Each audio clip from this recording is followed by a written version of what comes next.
Жалпы Америкада семіздік жағынан өте проблема. Кәдімгі адамдар мына жерде полный көшенің ана басынан бастап мынадай тамақ сататын машиналар, автобустар. Семіздік енді действительно проблема. Өткені неше түрлі семіздік көресің. Қандай бала, жап-жас қыз кетіп батады ғой, нем болып қандай. Бірақ енді сондай өкінішке орай бұл жақта проблема. Мынау енді ұлттық музейлері. Хай!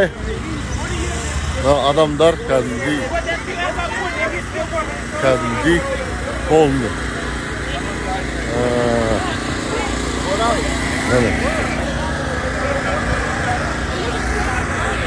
Жалпы проблема негізі.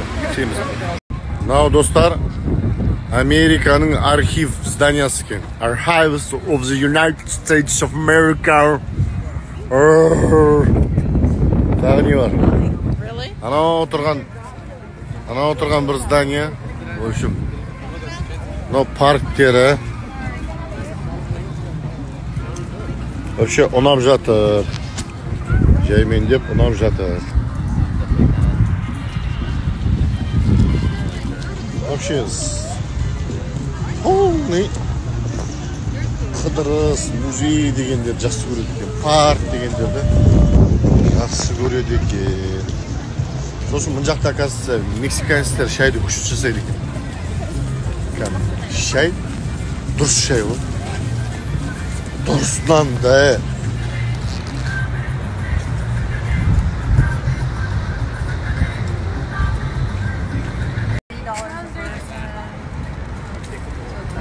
So it's like double the cost of taking the metro.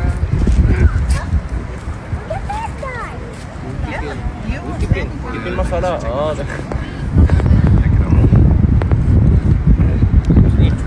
Yeah, but then we're wasting some dollars. Lütfen böyle dursun.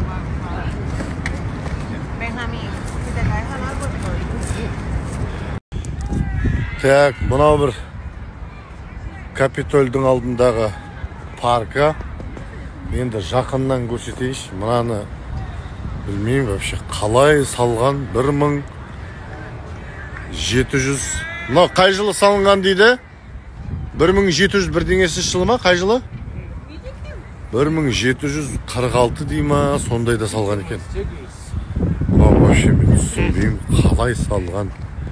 Не деп салған мынаны?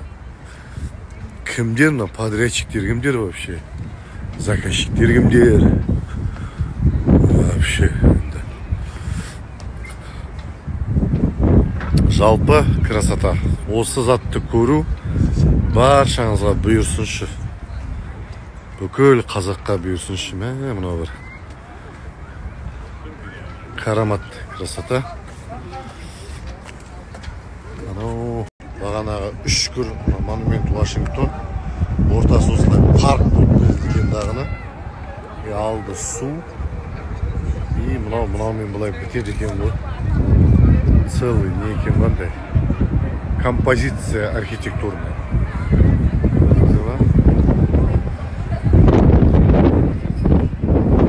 Бәрі ескі екен көрініп тұр. Вообще возвышенный ондай. Алып та мен қылып салған ғой. Бұны білмеймін, қазір тарихын оқығым келіп отыр. Мынау полностью манағы монумент қой. Жолда архиві бар, анауысы бар, мынауысы бар. Бәрі екі жағында тұрады. Музей бар.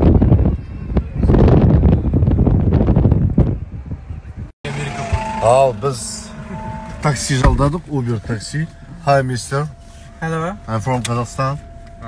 GGG, Головкин. Как дела? О, отлично. Енді мына таксистің түрін қарасаңдаршы мынау. Юсуф Бей? Я из Турции. Arkadaş. Arkadaş.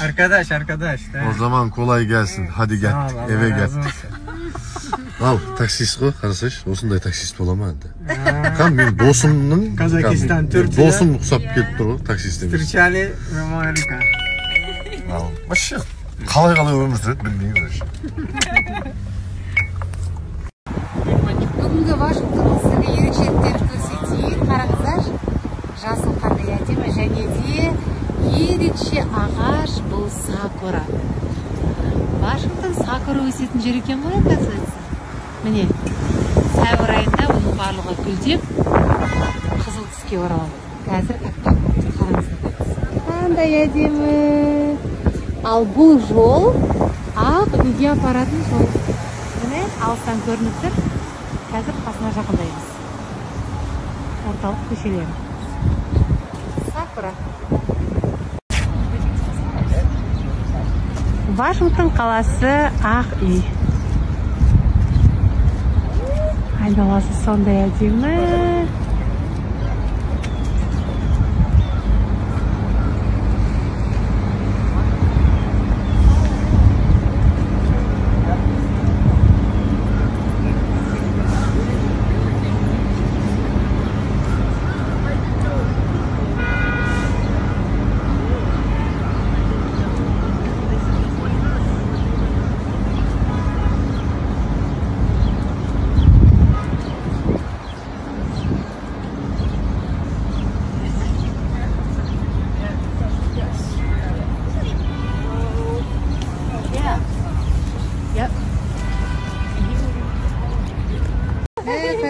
Күшті фотосалып,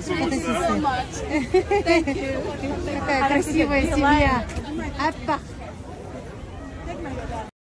Американың еркіндігінің көрінісі осыны-ақ көруге болады. Мына жерде мынасы Палестина қолдап осындай кәдімгі өзіне жер алып алғанда, мына әйел тоже өз музыкасын келтір. Бұл Құдай жоқ атеистердің жаңағы позициясы. Мына жерде Палестинаға еркіндік деп сұрап жатыр. Мына ақ үйдің алдында ешкім бұларға полиция ешкім келмейді. Кәдімгі күнделікті отырып осы жерде өзінің жаңағы жан айқайын айтса болады. Свобода слова, демократия.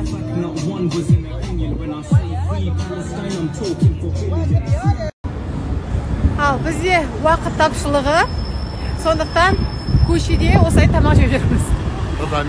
Таза американский вайб бұл. Кейде күшті ресторандарға барамыз да, кейде уақыт жоқ кезде ескушін алып аламыз да, жеп аламыз. Өйткені тамақ жайып ресторанда отыратын уақыт кетіргім келмейді. Өйткені көретін нәрселер өте көп. Еще бұл жерде машинамен жүру қиын, өйткені парковкамен проблема. Сондан қаланың ішінде жаяу лучше. Туристер барлығы ағылып кетіп бара жатады, солармен бірге кетіп бара жатады. Жолдың барлығы осындай киоск, тамақ, жаңағы пісіретін әртүрлі машиналар. Алып аласында жеп жүре бересіздер. Everything is inside now? To go, Ал аэропортқа кетті. Вашингтон, Орландо. Бізде таңғы 7, кстати. Ими. Так, мынау Вашингтонның ішкі рейстер ұшатын Балтимор деген несі? Аэропорты. Нені алып алдық, посадочный билеттерді. Енді ары қарай Орландоға ұшамыз. Бұйыртса енді жылы киімдерден құтыламыз. Ол жақта 27-28 градус ыстық екен. Ары қарай Майамида 30-32. А то бір киіммен басып кеттік. Жалпы Нью-Йорк пен Вашингтон марттың ішінде өте салқын болады, жел болады, ызғар болады екен. Апрельден бастап күшті екен дейді ол жақта. Сондықтан да біздің келген уақытымыз кішкене ыңғайсыздау. Hi. Picture? Yes, Orlando. Yeah, straight up, yeah. Okay. Орландоға жолдамыз, самолетке отырып жатырмыз. Бұл рейсте көбінесе бала-шаға, отбасы адамдар болады. Өйткені Орландо бұл Диснейленд пен Universal Pictures'тың жаңағы тұрған жері. Сондықтан бала-шаға көп барады ол жаққа, және де күн қазір ол жақта ыстық емес көріп жатырмыз. Енді өте қызық, әсіресе балаларға қызық саяхат болады.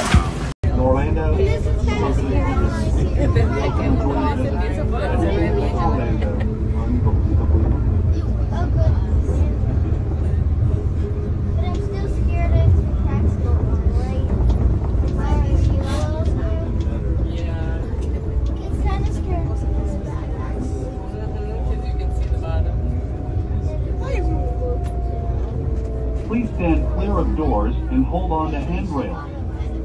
When the Просто огроменный аэропорт. 3-4 бөліктен тұра ма бірдеңке. Екінші жағына міне пойызбен келдік. Вот багаж алатын жер. Огроменный просто. Балалар көп келеді бұл елге. Өйткені самое развлечение осы жақта. Балаларға арналған.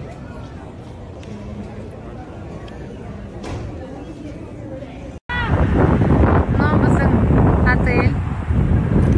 Ландшафт керемет екен. Мына жерде бір тырна жүр, қараңыздар. Ландшафт керемет. Вообще Орландо полностью осындай көлшіктерден тұрады. Кез келген жаңағы ненің қасында, отельдің қасында көлшік, қаланың ортасында көлшік. Барлық заведениялар осы көлшіктерді айнала орналасқан. Полностью суға толы қала ғой. Бірақ осы көлшік болғаннан кейін айнала сондай әдемі болып көреді. Қараңыздар. Керемет. Пальмалар. Енді бұл больше тропикке жақын уже. Табиғаты сондықтан күн жылы. Тамақ ішетін жер іздеп жүріп, біз мынадай керемет торговый центрға кіріп кеттік. Дисней торговый центр әртүрлі тематикада, қараңыздар. Классно. Такие маленькие магазинчики и тамақ ішетін жерлер. Какая красота, аттракционы. Бұл әлі Дисней емес, бұл тек қана торговый центр.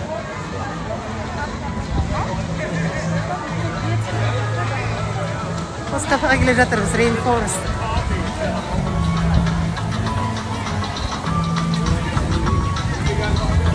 Қандай әдемі? Ана магазин үшін.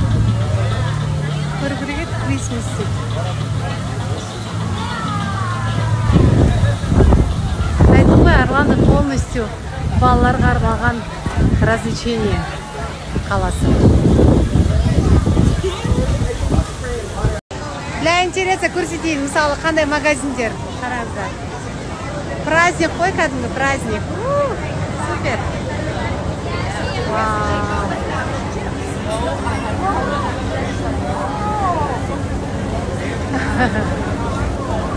Прикольно. Вот здесь такой классный фонтан, что ли? Водопад. Целый городок, үлкен. Нағыз балалармен келетін жер екен мына.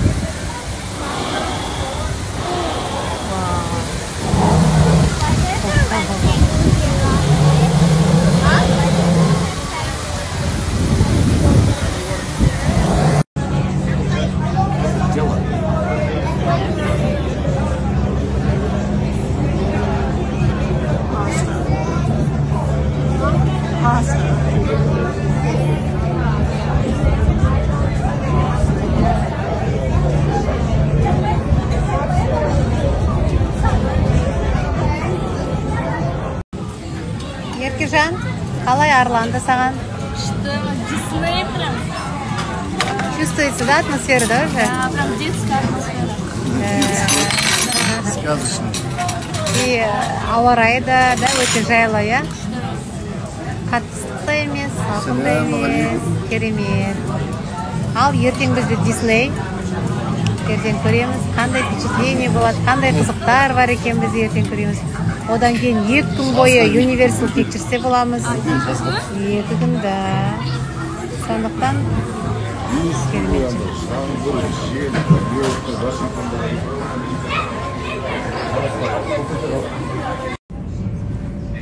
Ал аман-есен Орландоға келіп қондық. Мына жақ кәдімгідей жаз болып отыр ғой, жаз. Кайф, жап-жасыл дала деген кәдімгі. Жаз болып тұр. This summer болып тұр. Мына жерде багаж күтетін жер. Жалпы аэропорт өте үлкен, өйткені бұл Орландо. Қалай? Universal Pictures'тың парктары, Аватария, Sea World. Короче, бүкіл развлекательный американский горки. Вообще бүкіл Американың өзі осы жаққа келіп демалады, және де бүкіл әлем келіп осы жерді тамашалайды. Gördünüz mü? Yani ultuk zooparkları, safarilari bu yerdeki. Sea Road. Amazing encounters. Experience result. Қасиетті киелі Орландоға келдік.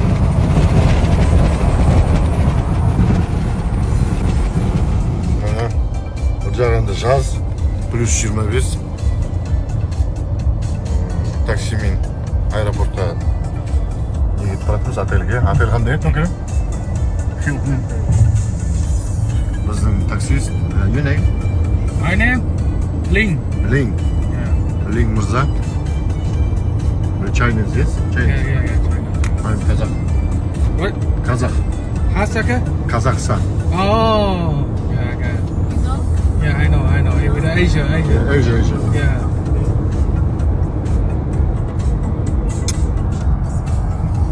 Жағында кайф сияқты. Нью-Йорк, Вашингтон қалағанда. Бұл сияқты ұнайтын сияқты 10 сотық жер алсам осы жерден. Үй салып. Давай. Так, мынау біздің тоқтаған гостиницамыз. Hilton Орландо, Буэна Виста Пэлас. Орландо деген осындай кайф. Жақсы болып қалды. Неше күннен бері үсіп жүреді. Жел, салқын, жаңбыр деп. Кайф, кішкентай мынандай ветровканы лақтырып алып. Әдемі болып жүрміз. Вайп, короче. Кайф қала екен, просто кайф. 23-25 градус екен. И күннен күнге ысыйды екен. Енді біз қазір тамақ ішуге шықтық. Шай ішіп алайықшы, тамақ ішіп алайықшы деп. Жолдан келдік. 2 сағат 20 минут ұштық. Вашингтоннан Орландоға. Балтимор деп айтады екен. Балтиморлан ала. Біздің отель сыртынан көрінісі. Осындай көлшіктер бар. Әрбір неде. Балам. Посмотри.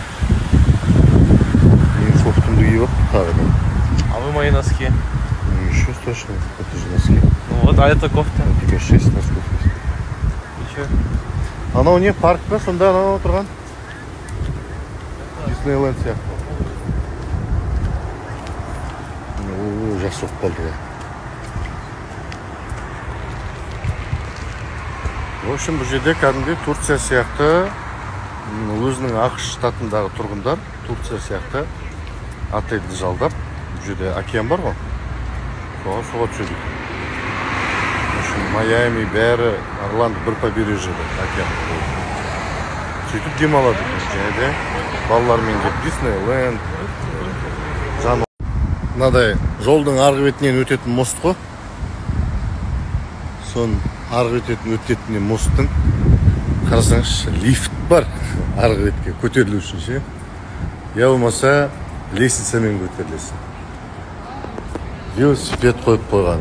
Вообще орны тап-таза, барлығы адамдар үшін істелінген ғой. То есть адамдар условияда өмір сүрсін, комфортта өмір сүрсін деп жағдайды жасап қойған ғой.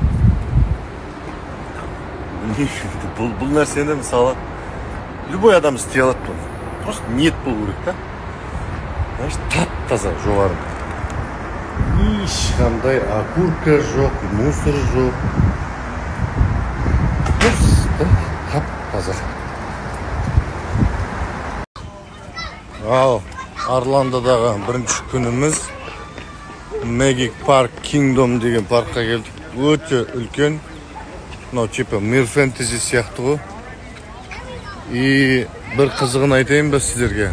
Қазір мына тұрған очередь барлығы ана парктың ішіне кіреді. А паркке мынадай ЛРТ сияқты пойызбен кіреді, представляете? Парктың ішіне. Паркқа ЛРТ пойыз салған ғой мыналар. Айвандар, ой, айвандар ал. Үсті баштады ғой бұлар. Біз қаланың ішіне сала алмай жатырмыз ЛРТ-ны. Бұлар паркке салып тастаған мынадай мини ЛРТ. parkka poyezdben kiredi. Ay Allah. Amerika. Al, parkka barатын vokzalga keldik mi? Mынау vokzaldары. Mынау poyezdi. Mынау poyez. Mынау LRT мына жолмен қазір паркке алып барады. Адам деген өте көп. Әлемнің түкпір-түкпірінен осы Universal Pictures студиясының осындай бір кереметін көруге келеді. Әлемнің түкпір-түкпірінен адам өте көп, бала шағасымен, кішкентай баламен. Станциялары, поезд. Ой, sorry. Monorail.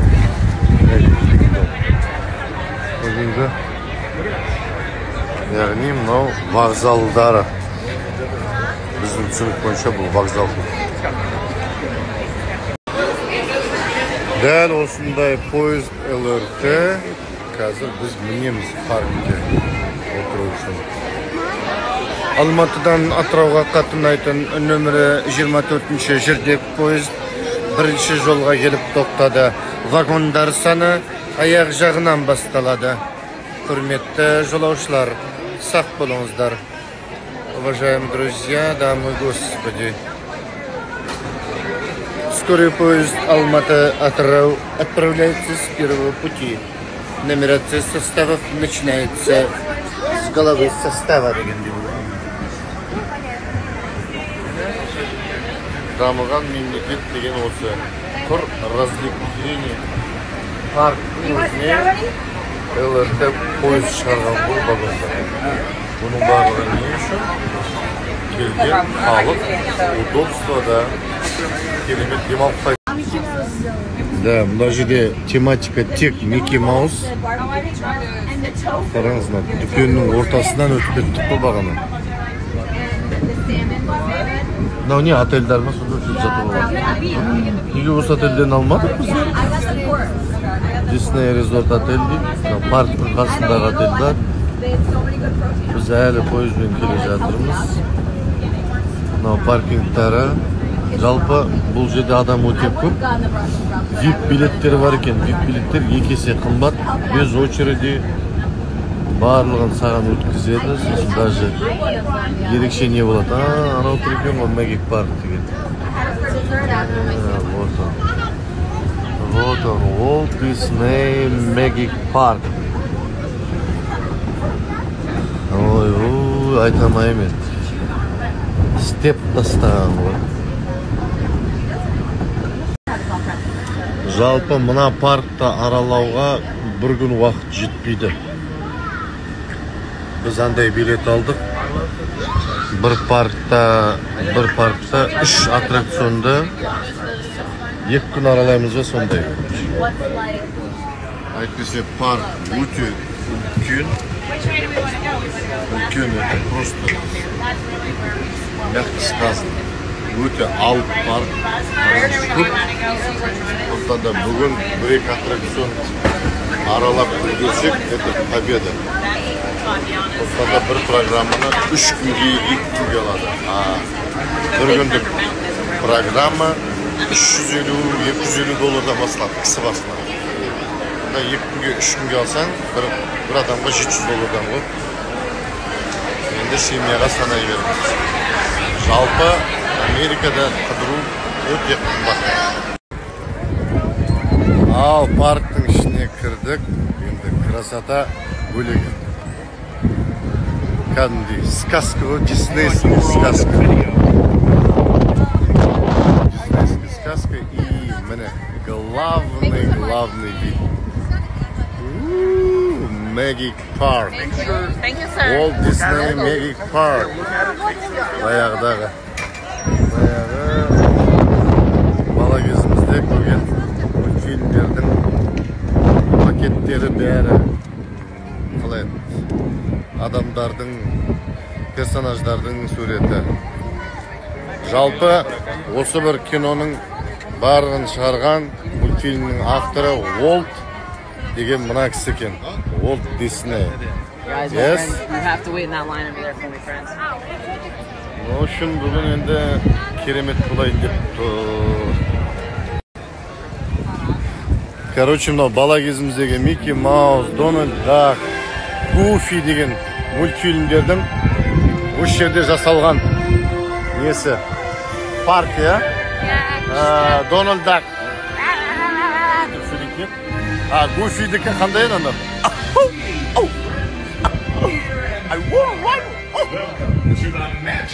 Микки Маус білмеймін, шаңқылдаған бір деген. Тут, короче, үлкен кісі орта жасы демейді. Барлығы, в общем, сказкаға күтеді ғой. Мультфильм әлеміне, жалпы балалық шаққа саяхат сияқты бәрі демалып жүреді. Міне.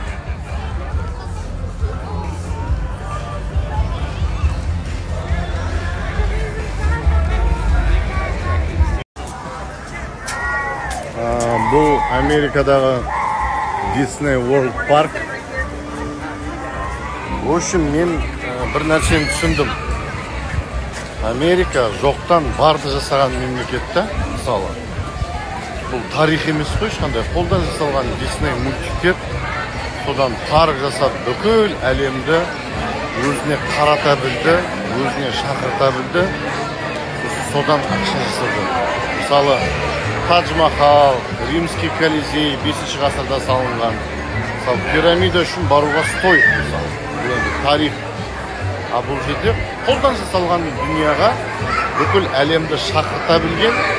Бұл америкалық пропаганда мен америкалық маркетологияның жемісі. Көп нәрсені үйренуге болады. В общем, құрметті достар, Орландоға келіп жатсаңыздар, Magic Park Disney World'қа кішкентай балаларыңызбен келмесеңіздер, көп аттракциондар кішкентай балаларға арналған. 3 жаспен примерно 8 жасқа дейін, 10 жасқа дейін деп айтайықшы. Ары қарай 10 жастан жоғары, мысалы біздің балаларға 13-те, 16-да бұған вообще қызық емес. Сондықтан да біздің баратынымыз, Еркежан, қазір баратынымыз Tomorrowland деген үлкен адамдарға арналған аттракционға бару керек біз. Fantasyland. Мынау Magic World деген кішкентай балаларға арналған екен. Уақыт жоғалтып аласыңдар. Мынадай очередте тұрғанымызға 20 минуттай уақыт болды. 20 минут болды. Енді ең қызығын айтайын ба? Не үшін тұрғанымыз білмейміз ғой. Қандай аттракционға келдік көпше? Не? Білмеймін айтты, жұттың бәрі очередте тұрғасын. Құрсын бір жерде тұрайық деп тұрғанымыз ғой. Уже 20 минут емес, жарты сағат болып қалды дейін тұрғанымыз ғой. Енді бұйыртса жақсы көңілден шығатын бірдеңе болса екен деп тілеп отырмыз енді.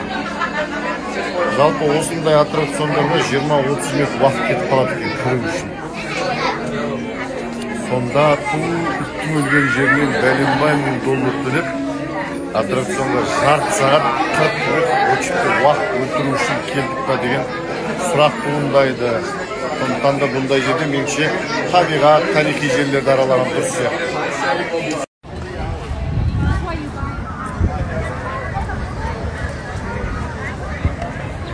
Короче, адам соншалықты көп, бір аттракционға 40 минут, 1 сағат тұрасың, очередте 5 минут, 6 минутте өтіп кетесің. Он этого стоит, ойлап қоясың да. Бірақ енді балалар үшін болғанда өзіңе де қызық бір жағынан. Мындай взрослый аттракцион ғой. В общем, тематика парка Magic World, Disney World. Тек қандай ғой? Микки Маус қой, Микки Маус. Любой жерде Микки Маустың эмблемасы, Микки Маустың байланысты адамдардан да қарасаңыздар. Микки Маус керпек, Микки Маус футболка, даже міне бәрінде Микки Маус атрибуттар. Бәрі Микки Маус.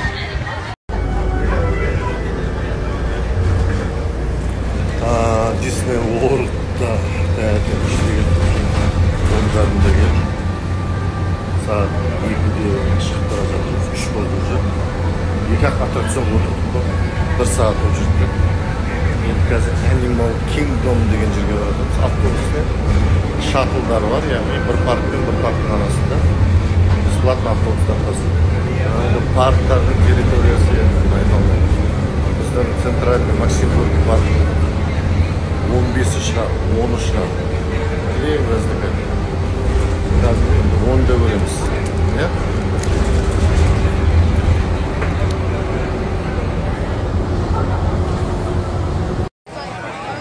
Ал келесі точкамыз Голливуд Studios деген парк. Короче, Pixar, DreamWorks, в общем, мультфильмдер, кинолар, киноперсонаж, мультик персонаждардың қалай екен? Солардың, короче, орналасқан жері ма, сондай құсыш мен айтайын ба, қарным ашып отыр сосын. Елді сағындым. Вообще там қызық емес, вообще. Айтып кеп тұрды. Осы ретте көбісі қызығушылық танытып, ақш-қа визаны қай фирма арқылы алдыңыздар, жолы қалай деген сұрақ көбейіп жатыр. Мен қазір парақшаны белгілеп кетейін. Сіздерге көмектеседі виза алуға, жалпы виза алуға қандай әрекеттер жасауға болады, соның барлығын ақылдасып, шешім қабылдай отырып, сізге виза алуға үлкен көмектеседі, септігін тигізеді. Қазір парақшасын белгілеп кетейін. Баршаңызға сәттілік тілеймін. Аман болыңыздар.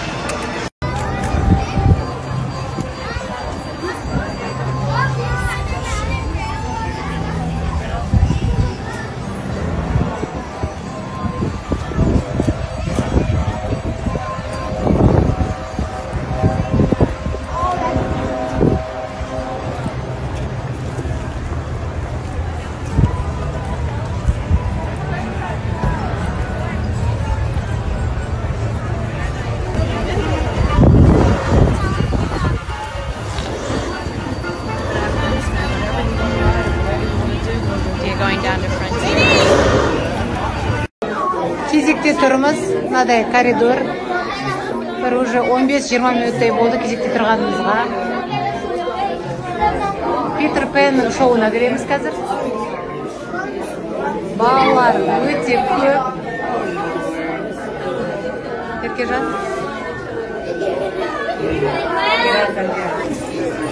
There he is. Okay, perfect.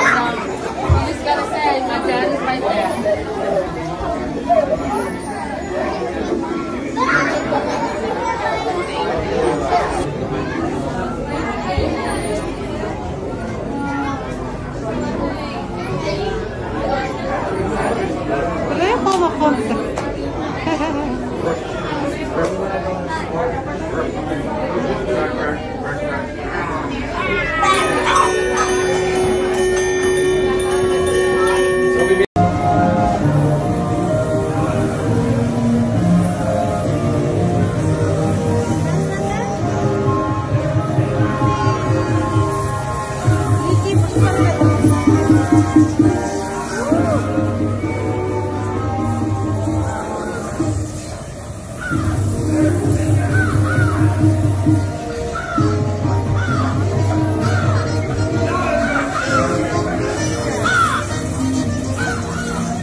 бірақ дегенмен кейбір ерекше тақырыптарға біз енді очередь тұруға тұрамыз деп шештік. Сондықтан бірінші рет мен деп жатырмын, американский горки страшно. Но енді келіп тұрғаннан кейін көрейін.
Геройлармен асыл фотоға түсіріледі.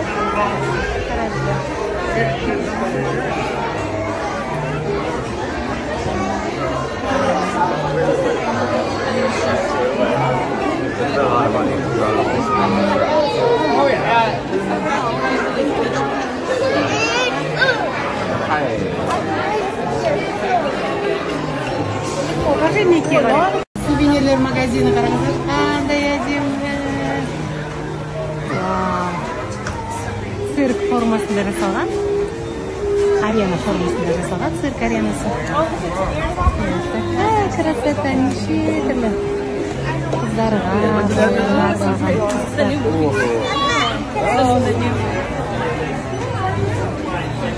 ана жерде әртүрлі тәттілер. Possible the one on the very end. For anyone. Chocolate chip cookie? Yeah.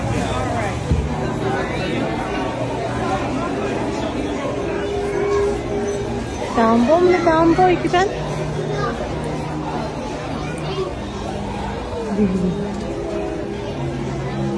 Неше түрлі Микки Маус темасындағы киімдер, сумкалар, рюкзактар әдемі. Керемет.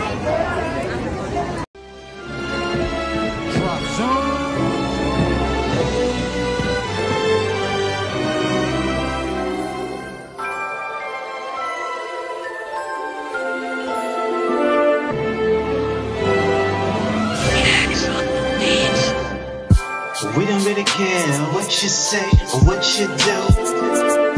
I'ma get money, baby, anyway. Me and my crew. I'ma have to show it off myself. We do. I climbed to the top and I had.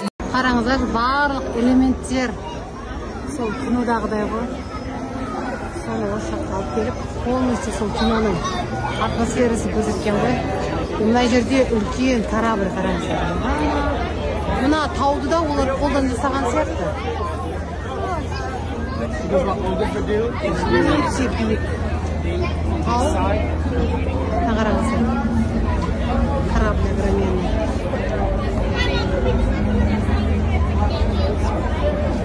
Зданиялардың барлығы сондай ескі здание сияқты жасалған барлығы.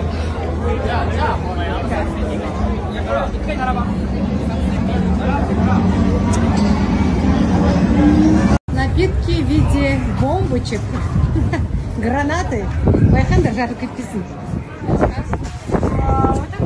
Маркетинг, да? Кока-кола в виде гранаты. Этот маркетинг хорошо работает на меня. И вот здание, смотрите, да? Это они специально это сделали.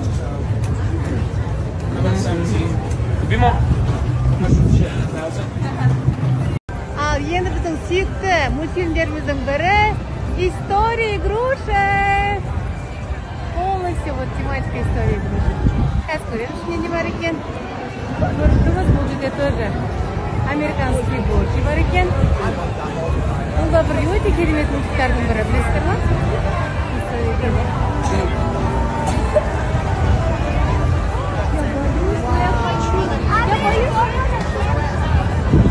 Очень кетті да?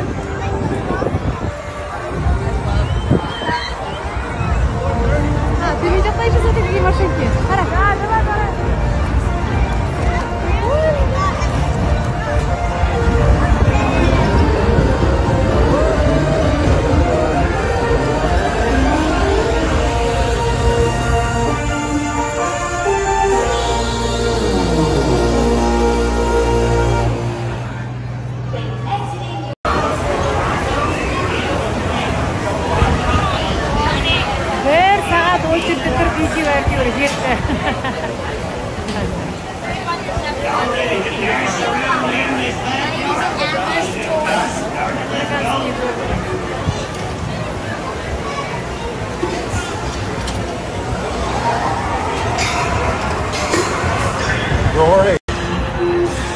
Ерсұлтан мен Еркежан.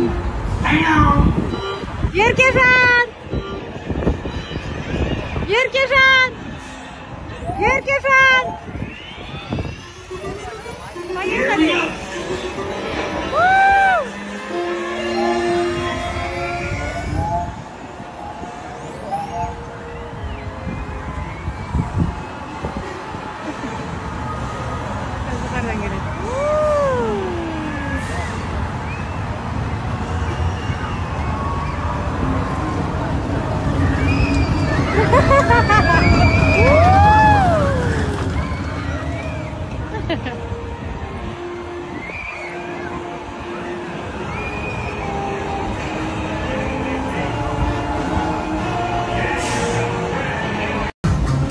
Белкин десең арасы.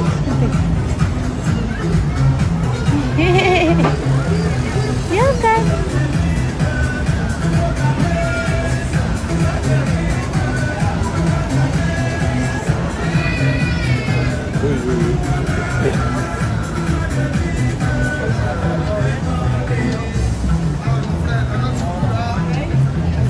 Это вот живот такой. Қорықпайды екен ол. Келесі парк. Disney Голливуд парк. Жаңағы Magic Kingdom болса, бұл Голливуд парк. Бұл жерде де Голливуд түсірген мультиктардың темасындағы аттракциондар, дүкендер, әртүрлі бөлмелер развлекательный. Неше түрлі образ адамдар бар, Құдайым, кім топы жүрмейді шықты. Кино. Көріп таң қаласың, осындай адамдар бар. Мы, оказывается, так просто живем, мы так неинтересно живем, если честно, мы так скованно живем. Сондай қысыңқы, сондай өзімізді өмірді қиындатып өмір сүреміз. Неге?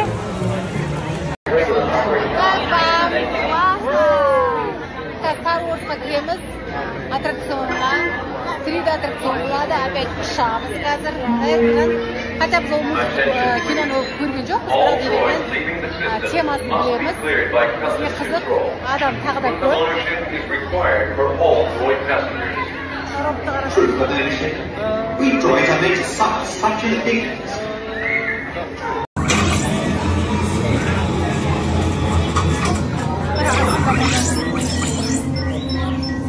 Appears we have a satellite receiver here.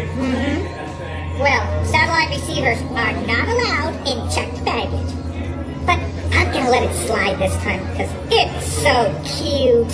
Just don't tell my supervisor, okay? Our little secret. Clear. Star Wars'тың аттракционынан шықтық, 3D шоу. Это вообще... Мне кажется, мы с тобой орали. Ой, екеуміз яқын отырып. Это надо видеть, просто оны видеоға түсірмейді, көп жерде видеоға түсірмейді шоуларды. Но эмоции просто супер. Потому стоило. 3D прям космосқа шықтық қазір. Супер, да? Как тебе? Классно. Я даже включал. ерекше парк.